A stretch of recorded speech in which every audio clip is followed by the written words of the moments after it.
नमस्कार दोस्तों, आज मैं फिर से हाजिर हूँ एक बिल्कुल नए इन्वेस्टमेंट ऑप्शन के साथ। दोस्तों, आज मैं जिस स्कीम के बारे में बात करने जा रहा हूँ वो स्कीम जब से शुरू हुई है, यानी कि स्टार्टिंग से लेकर के अभी तक का इसने रिटर्न दिया है 9.91%, यानी करीब 10% का रिटर्न दे दिया है। वहीं अगर 5 सालों की बात करें दोस्तों, तो इस 5 सालों में इस स्कीम ने 8.85% का रिटर्न दे दिया है। दोस्तों, अगर 3 साल के रिटर्न को देखा जाए तो इस स्कीम का रिटर्न रहा है 11.03% का। और अगर 1 साल के रिटर्न की बात करूं दोस्तों, तो मात्र 1 साल में इस स्कीम का रिटर्न रहा है 11.63% का। दोस्तों, इस स्कीम का नाम है SBI कंजर्वेटिव हाइब्रिड फंड। दोस्तों, हाइब्रिड फंड्स वो म्यूचुअल फंड स्कीमें हैं जो इक्विटी और डेट दोनों में निवेश करती हैं, या फिर यूं कहें कि एक ही फंड है जो कई तरह के एसेट क्लास में निवेश करता है। दोस्तों, अगर बाजार में रिस्क कम लेना चाहते हैं तो आपके लिए हाइब्रिड फंड में निवेश करना एक बेहतर विकल्प हो सकता है, क्योंकि इसमें रिस्क कम होता है और वहीं रिटर्न ज़्यादा से ज़्यादा मिल सकता है। दोस्तों, आज हम SBI की एक कंजर्वेटिव हाइब्रिड फंड के बारे में आपको बताएंगे और इस वीडियो में हम समझेंगे कि अगर हम SBI कंजर्वेटिव हाइब्रिड फंड में 2000 रुपये हर महीने के निवेश की शुरुआत कर दें तो मात्र 2000 रुपये से दोस्तों हम कितना बड़ा अमाउंट बना सकते हैं, ये मैं आपको कैलकुलेटर पर कैलकुलेट करके दिखाऊंगा। लेकिन इससे पहले दोस्तों, SBI कंजर्वेटिव हाइब्रिड फंड की हमें कुछ डिटेल्स पर बात कर लेनी चाहिए। दोस्तों, अगर NAV प्राइस की बात करें तो इस फंड का NAV प्राइस 56.89 रुपये का है। अगर रेटिंग की बात की जाए दोस्तों, तो 4 स्टार की रेटिंग दी गई है। आउट ऑफ 5 स्टार से 4 स्टार मिला हुआ है। अगर आप SIP यानी कि हर महीने कुछ पैसे निवेश करना चाहते हैं तो जो मिनिमम निवेश की राशि रखी गई है वो 500 रुपये की रखी गई है।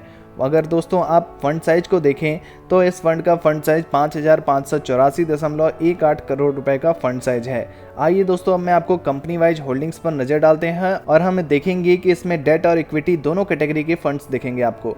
गवर्नमेंट ऑफ इंडिया में निवेश किया गया है, national bank of agriculture and rural development में निवेश किया गया है, L&T metro rail Hyderabad limited में निवेश किया गया है, पावर फाइनेंस कॉरपोरेशन में निवेश किया गया है, L&T मेट्रो रेल हैदराबाद में निवेश किया गया है, राजस्थान स्टेट में निवेश है, आंध्र प्रदेश स्टेट में निवेश किया गया है, महाराष्ट्र स्टेट में निवेश किया गया है, गुजरात स्टेट में निवेश किया गया है।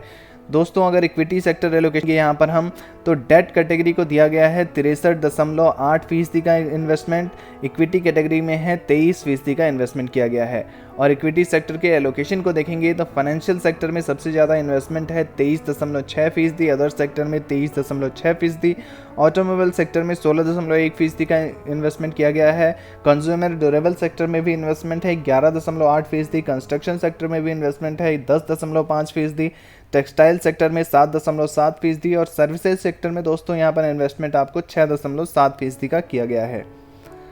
आइए दोस्तों, अब मैं आपको कैलकुलेटर पर लेकर के चलता हूं और वहां चल के हम समझने का प्रयास करेंगे कि अगर हम SBI कंजर्वेटिव हाइब्रिड फंड में 2000 रुपये हर महीने की निवेश की शुरुआत कर दें तो उस 2000 रुपये के निवेश के साथ हम कितनी बड़ी रकम इकट्ठा कर सकते हैं, कितने सालों तक हमें इन्वेस्ट करते रहना है इस फंड में। तो दोस्तों, ये है हमारा कैलकुलेटर जिसे हम SIP कैलकुलेटर कहते हैं। SIP कैलकुलेटर में जो मंथली इन्वेस्टमेंट का लक्ष्य रखा है वो 2000 रुपये का रखा है, इसलिए मंथली इन्वेस्टमेंट हम यहाँ पर 2000 रुपये डाल देते हैं। दोस्तों, एक्सपेक्टेड रिटर्न रेट की बात कर लें तो इस फंड का ऑल टाइम रिटर्न रेट 10% का रहा है। हम यहाँ पर 10% का रिटर्न रेट लेकर के चल सकते हैं। टाइम पीरियड की बात करें तो पहले 5 सालों के लिए कैलकुलेट करते हैं कि अगर हम हर महीने 2000 रुपये के निवेश की शुरुआत कर दें SBI कंजर्वेटिव हाइब्रिड फंड में तो 5 सालों तक हम दोस्तों इन्वेस्टमेंट अमाउंट जो हमारा होगा 5 सालों तक 1,20,000 का इन्वेस्टमेंट अमाउंट हो जाएगा। और अगर हमें दोस्तों 10% का इंटरेस्ट रेट मिलता रहा तो उस हिसाब से जो हमें एस्टिमेटेड रिटर्न मिलेगा 1,20,000 पर वो 36,165 रुपये का होगा। और वहीं हमारी जो टोटल फाइनल फंड वैल्यू बैठेगी वो 5 सालों में 1,56,165 रुपये हो जाएगी। दोस्तों, अगर बात करें 10 सालों की तो अगर हमने हर महीने 2000 रुपये के निवेश की शुरुआत की हुई है, 10 सालों तक लगातार निवेश करते रहे और 10% का एक्सपेक्टेड रिटर्न रेट इस फंड से हमें मिलता रहा तो 10 सालों बाद दोस्तों इन्वेस्टमेंट अमाउंट 2,40,000 हो जाएगा हमारा। और उस 2,40,000 पर जो हमें एस्टिमेटेड रिटर्न मिलेगा वो 1,73,104 रुपये का होगा। और हमारी जो फाइनल फंड वैल्यू होगी वो 4,13,000 दोस्तों 104 रुपये हो जाएगी। बात कर लें दोस्तों अगर 15 सालों की, अगर हमने 2000 रुपये का निवेश किया है, 15 सालों तक लगातार 2000 रुपये हर महीने हम इस फंड में डालते रहे, SBI कंजर्वेटिव हाइब्रिड फंड में डालते रहे, 10% का इस फंड से हमें रिटर्न मिलता रहा तो दोस्तों 15 सालों बाद हम 3,60,000 इस फंड में इन्वेस्ट कर चुके होंगे और उस 3,60,000 पर जो हमें एस्टिमेटेड रिटर्न मिलेगा यहाँ पर वो 4,75,849 रुपये का होगा और हमारी final fund value investment amount 3,60,000 plus 4,75,849 रुपये दोनों को मिलाकर हो जाएगी हमारी फाइनल फंड वैल्यू यहाँ पर 8,35,849 रुपये। बात कर लेते हैं दोस्तों 20 सालों की। अगर हमने लंबे समय अवधि तक SBI कंजर्वेटिव हाइब्रिड फंड पे भरोसा जताया और लंबे समय अवधि तक निवेश करते रहे तो लंबे समय अवधि में क्या होगा, 20 सालों तक के लिए अगर हमने इन्वेस्ट कर दिया, हर महीने 2,000 रुपये इन्वेस्ट करना है, हमें 20 सालों तक करते रहना है, तो इस हिसाब से जो टोटल इन्वेस्टमेंट अमाउंट हमारा होगा वो 4,80,000 का हो जाएगा। और उस 4,80,000 पर अगर हमें 10% एक्सपेक्टेड रिटर्न रेट के हिसाब से रिटर्न मिलता रहा तो 4,80,000 पर दोस्तों 20 सालों बाद हमें 10,51,394 रुपये का रिटर्न मिल जाएगा और हमारी फाइनल फंड वैल्यू हो जाएगी 15,31,394 रुपये। बात कर लेते हैं दोस्तों 25 सालों की। अगर हमने 25 सालों तक इस फंड में भरोसा जताया और 25 सालों तक हर महीने 2,000 रुपये इन्वेस्ट करते रहे तो इन्वेस्टमेंट अमाउंट 6 लाख हो जाएगा दोस्तों 25 सालों बाद। और उस 6 लाख रुपए पर आप देख सकते हैं यहाँ पर आपको रिटर्न मिल जाएगा। अगर आप 10% भी एक्सपेक्टेड रिटर्न रेट मिलता रहा तो उस हिसाब से आपको जो रिटर्न मिलेगा वो 6 लाख रुपए पर मिलेगा 20,75,781 रुपये का और आपकी जो फाइनल फंड वैल्यू होगी वो हो जाएगी 26,75,781 रुपये।